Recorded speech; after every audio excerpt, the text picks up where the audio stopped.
तो हम समझेंगे ये कि स्टडी तो मैं बहुत करता हूँ, पढ़ाई तो मैं बहुत करता हूँ, मेहनत बहुत करता हूँ, लेकिन मार्क्स नहीं आते।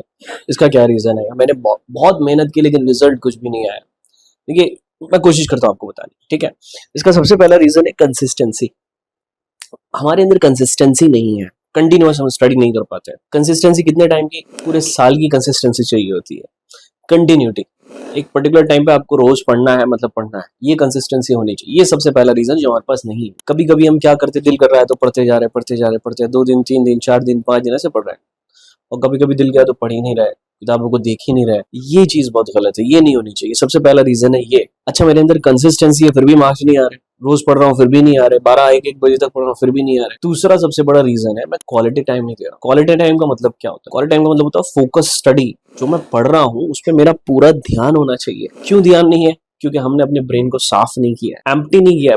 ब्रेन को भी एम्प्टी करते हैं कैसे? समझिए, हमारे पास एक बोतल है और उसमें हमने तेल लिया हुआ है, ऑयल है, 1 लीटर की बोतल है, उसमें 500 ml ऑयल है। अब इसमें पानी कितना आ सकता है? 500 ml ही आ सकता है। ऐसे ब्रेन में अगर आपके बहुत सारी चीजें चल रही हैं, ब्रेन में अगर आपके इंस्टा घुसा हुआ है, ब्रेन में अगर यूट्यूब के बहुत सारे वीडियोस घुसे हुए हैं जो कि यूजलेस हैं, अगर ब्रेन में रिलेशनशिप, बॉयफ्रेंड गर्लफ्रेंड, ये सब घुसा हुआ है ना, ये सारी चीजें घुसी हुई, तो फोकस स्टडी कभी भी नहीं होगी। पहले तो इसको खाली करना पड़ेगा। कैसे खाली हो? पूरी तरह से कभी भी खाली नहीं कर सकते। कोशिश कीजिए कि हम फोकस रहे ज्यादा से ज्यादा, जो हमारा मेन मोटिव है उसके ऊपर ध्यान दें। ये सबसे पहली चीज है। तो एक तो कंसिस्टेंसी, अगर कंसिस्टेंसी है तो फोकस नहीं है, और अगर फोकस है तो ब्रेन खाली नहीं है।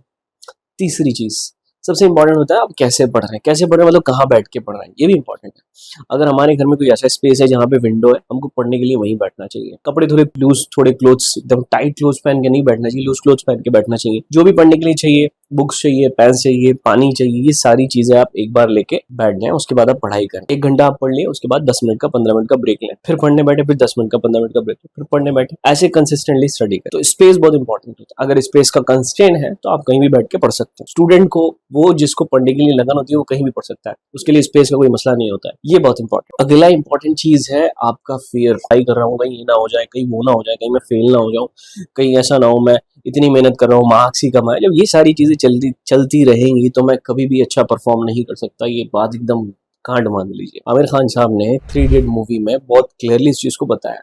पूरा एक कैरेक्टर दिखाया है शर्मन जोशी का, जिसको डर बहुत लगता था, राइट? तो ये चीज हमको समझनी चाहिए। कुछ गलत नहीं होने वाला है, कुछ बुरा नहीं होने वाला है। आप अच्छा पढ़ रहे हैं, अच्छा मेहनत करेंगे, रिजल्ट में थोड़े बहुत वेरिएशन आ सकते हैं, लेकिन रिजल्ट जरूर मिलेगा, मान के चलिए। तो ये इंपॉर्टेंट चीज है, फेयर। उसके बाद जब आप एग्जामिनेशन हॉल में बैठे हैं, पॉजिटिव टॉक इंपॉर्टेंट है। वो होने के बाद जब आप क्वेश्चन कर रहे हैं, उसमें देखिए आप मिस्टेक्स क्या होती है।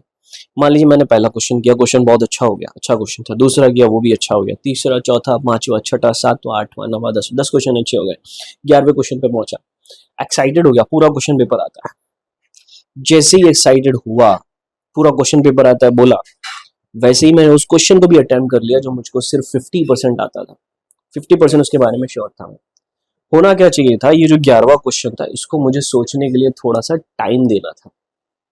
हर एक क्वेश्चन पे मैंने 30 सेकंड, 20 सेकंड सोचा, 1 मिनट सोचा, इसमें मुझे 2 मिनट सोचना था। लेकिन मैं इतना एक्साइटेड हो गया था कि मैंने कुछ पॉइंट्स गलत भी लिख दिए, कुछ गलत टिक कर दिया, और उसकी वजह से मेरा पूरा क्वेश्चन पेपर खराब हो सकता है, एक्साइटमेंट की वजह से। एक्साइटेड नहीं होना है, कॉन्फिडेंट रहना है। एक्साइटेड नहीं होना है, कॉन्फिडेंट रहना है, ये बहुत इंपॉर्टेंट है। एक और बड़ा रीजन, एक क्वेश्चन रॉन्ग हुआ, दूसरा क्वेश्चन रॉन्ग, तीसरा रॉन्ग, डिप्रेस हो गया। अगर डिप्रेस हो गए, आने वाले सारे क्वेश्चन रॉन्ग हो जाएंगे। ये बहुत बड़ा रीजन। ना तो ओवर एक्साइटमेंट होना है, ना ही हमको बहुत ज्यादा डिप्रेस होना है। इससे भी एक और बड़ा रीजन बताता हूँ, एग्जाम की रात को पढ़ना। कल आपका एग्जाम है, आप रात को पढ़ रहे हैं, इतनी बेवकूफी की बात है ये।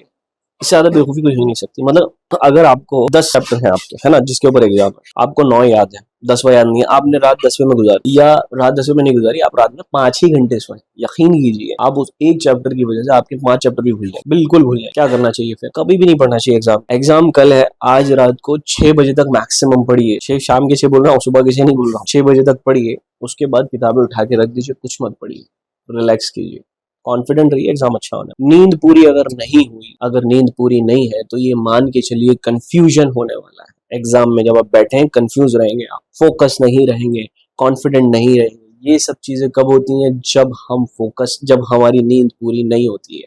तो टेक केयर, मेहनत की है उसका सिला मिलेगा, लेकिन उसके कुछ तरीके होते हैं. Hope you like the video. I request you, if you like it, please share, subscribe. Thanks.